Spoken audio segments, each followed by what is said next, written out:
और कमेटी वापस चली गई थी जब बोला कि मैं 50,000 दूंगा। अच्छा। एक बंदे ने दोबारा कमेटी बुलाई कि बोला मैं पैसे नहीं दे पाऊंगा।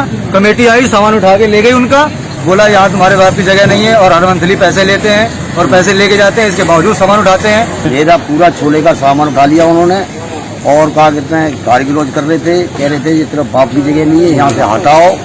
एक तरफ तो प्रधानमंत्री आत्मनिर्भर बनाने के लिए गरीब रेहड़ी पटरी वालों को 10,000 रुपये का लोन दे रहे हैं, दूसरी तरफ एमसीडी दिल्ली नगर निगम इनका माल उठा के इनको बर्बाद करने के लिए, क्योंकि जो 10,000 रुपये का लोन है वो मुझे लग रहा है कि प्रधानमंत्री जी इनको आत्महत्या करने के लिए दे रहे हैं। 2 मिनट आपको नहीं पता है? ठीक है, दिल्ली सरकार से ही हूँ मैं भी।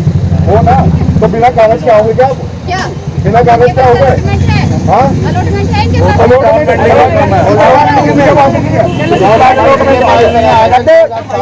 पास? चला भाई सामान वापिस रखो, वापिस रखो। कौन है? कौन है?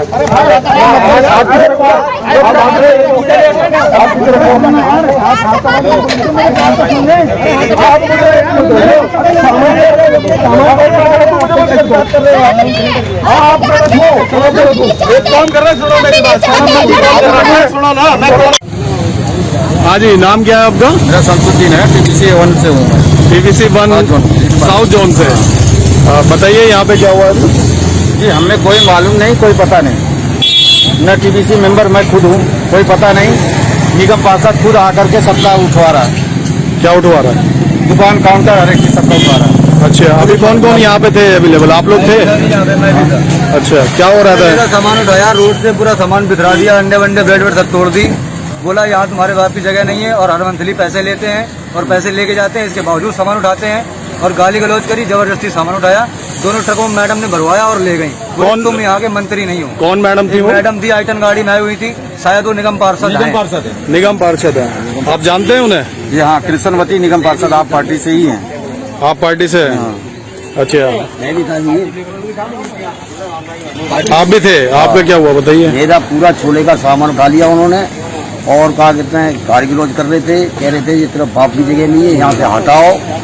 और वो लॉकडाउन की तरफ से हमें पैसे नहीं दे पाए, कौशलों को हम 1,000 रुपए प्रति महीना का तो उसका आदमी पैसे लेके जाता है हमसे कागज। अच्छा पैसे नहीं दे पाए तो जान के खुद कौशलों ने सामान उठवाया आया कि यहाँ। अच्छा। और कमेटी वापस चली गई थी जब बोला कि मैं 50,000 दूंगा।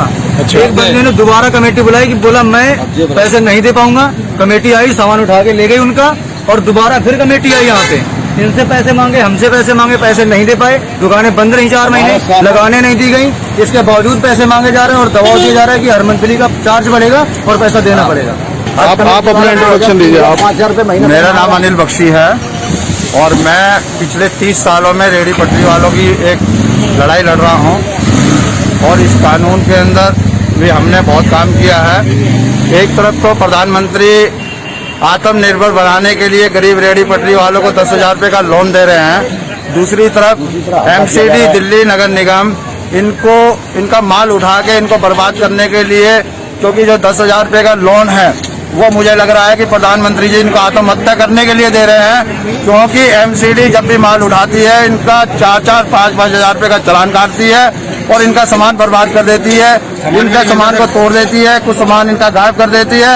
और मुझे ये लग रहा है कि जो प्रधानमंत्री जी का जो स्वनिधि योजना है उसको दिल्ली नगर निगम और दिल्ली सरकार मिलके पट्टा लगाने के लिए तैयार बैठी है। अभी मेरा आने वाले टाइम के लिए ये है कि मैं प्रधानमंत्री जी से कहना चाहता हूँ, अगर दिल्ली के अंदर गरीब आदमी को आपको रोजगार देना है, आत्मनिर्भर बनाना है, तो दिल्ली नगर निगम की इस कार्रवाई को तुरंत रोकना होगा।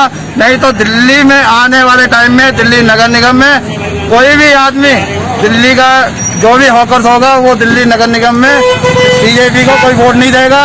ये हम मुहिम चलाएंगे, क्योंकि आने वाले टाइम में ये लोग मजबूर हो जाएंगे, क्योंकि लॉकडाउन की वजह से इनका पिछले 4 महीने से कोई रोजी रोजगार नहीं था, ना इनका काम धंधा था, इनके आर्थिक स्थिति खराब थी।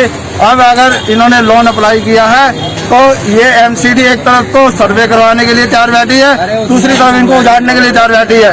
तो ये दोहरी नीति को बंद किया जाए। वो यहाँ की आम आदमी पार्टी की निगम पार्षद है और उसका नाम किशनवती है। और वो इनसे पता चला है ऑकरों से कि हर महीने हर ऑकर से 1,000 रुपये उसका आदमी वसूल करके ले जाता है। मैं आम आदमी पार्टी के ये इस जगह से एक बताना चाहता हूं कि इस कार्रवाई को तुरंत रोका जाए, नहीं तो आने वाले टाइम में यही लोग निगम पार्षद को, विधायक को, सबको मारने के लिए तैयार रहेंगे। अभी क्योंकि जब आदमी भूखा होता है तो वो कुछ भी कर सकता है। अभी आगे आप क्या स्टैंड उठाने जा रहे हैं, आगे क्या करने चाह रहे हैं? हम अगर ये नहीं सुधरे तो हम प्रधानमंत्री को भी पत्र लिखेंगे और हम बड़ा आंदोलन भी करेंगे, कोर्ट भी जाएंगे, इनके खिलाफ भी जाएंगे। तो आप पैसे ले रहे हो जैसे कि, तो सीधे दुकान लगाने दो, 4x6 या 4x8 जो आपने बोली उस सीमित की दुकान लगाने दो। अगर नहीं लगाना चाहते हैं, नहीं लगाने दे रहे, रेडी बैटरी भर रही है, तो सीधे बोल दो भाई दुकान नहीं लगेगी ना, हम पैसे लेंगे आपसे। आपका सामान कहाँ से उठा था? आपका सामान? मेरा सामान मदर डेयरी के बगल में दुकान है ब्रेड अंडे की। अच्छा, आपका सामान फेंक दिया गया था? सारा अंडे फेंक दिए, ब्रेड फेंक दिया, अभी भी टूटे पड़े हैं, अभी आप दे सकते हैं, जाके सबूत दे दूंगा मैं। मैडम ने बोला तू ज्यादा नेता बनेगा तुझे भी अंदर करवा दूंगी। कौन मैडम? वही कौन जो काउंसिलर निगम पार्षद को बताया जा बोला। रहा है। अच्छा, और ये वीडियो भी बना रहे थे, इनके साथ एक बंदा और था कोई। अच्छा, उसने गाड़ी घुमाई, पूरा सामान लोड करवाया और लेके चले गए। चलिए ठीक है जी, ये सारी ठीक है, ओके।